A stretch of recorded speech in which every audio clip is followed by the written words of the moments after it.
I recently spent some time reading First John, just before the recent YouTube Christian dramas.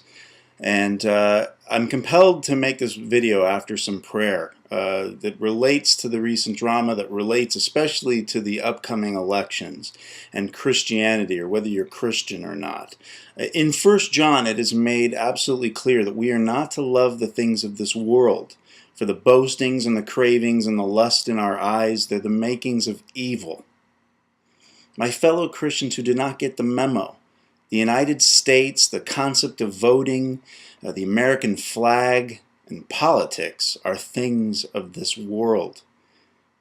There's a group of Christians here on YouTube that a lot of folks are familiar with, certainly, who have substantially brought in drama. Unfortunately, they're a very vocal group online and offline. These people espouse that a vote is evidence of Christianity. And those who espouse that a vote is evidence of Christianity are lovers of the things of this world. And I'm going to go on record also to say that they are lazy. Because these Christians know that if you force people to be Christian through law, then our job as Christians is made easy. God calls us to spread the gospel and God's word. But if we can just check a box on election day, we can have someone else do that work for us. And it's not about spreading the word in that case. It is about shoving the gospel. It is about shoving God's word down the throat of non-believers. The simple fact is that our God made us clearly with the right to choose in all facets of our life. God does not force himself upon us. God allows us to choose our paths, certainly always hoping that our paths will be in alignment with his will. In short, God made us pro-choice. We can choose to adhere to God's rules, or we can choose not to adhere to God's rules. So our job as Christians is not to shape policy by forcing people to follow God's will.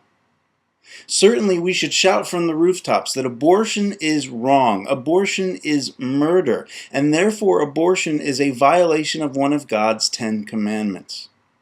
And while I once personally was a very liberally minded person, I guess from this video you can already sense I'm still liberally minded on this issue, but while I was more so before I opened the door to Jesus in my life, my adoption of an amazing, beautiful little boy who is one of the biggest blessings in my life and in my wife's life. He is solely the result of one amazing woman's simple choice to choose life. And thank God for that. So now I suppose you might call me a pro-life, pro-choicist. And that's how I believe God would want us Christians to be. We don't compromise in our own lives.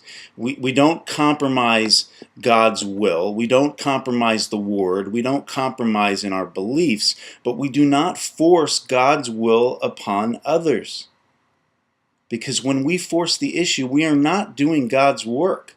Because if God wanted us to force people, if God wanted to force us to be aligned with his will at all times, he would have made us robots with no ability for independent thought, with no ability for independent action. We, therefore, are evidence that God did not desire to make us robots. No, what would we do when we want to force people to comply with the Bible is we do Satan's work. And I'm using the word force here, so please don't get confused. When we force people to comply with the Bible, we're doing Satan's work. If the human being was designed to be holy and righteous, there would be no need for Jesus. That's simple. And a question, I guess, that I'll end this video with is, who would Jesus vote for? Is a question I've seen posed on YouTube and a lot of other places. Well, he already voted, and he voted for the church. So my fellow Christian, what are you personally doing to spread the gospel and to spread God's word? You're just voting for a Republican as president because the party platform is to repeal Roe versus Wade? I pray you intend for much more than that. And I pray that you will stop loving the things of this world, that you will stop aligning levels of Christianity with the issues of this world. Let God's desire that His creation be pro-choice prevail.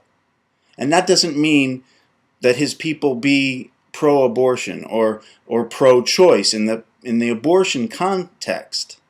What I mean, quite simply, is that whether or not one decides to vote, whether or not one chooses to vote Democrat or Republican, has no bearing on one's love of God, one's salvation, or one's sincerity in his or her Christian beliefs. And stick that through your thick skulls, please, you Christians, you hard-headed folk who want to slam God's word down people's throats. And even God hasn't done that.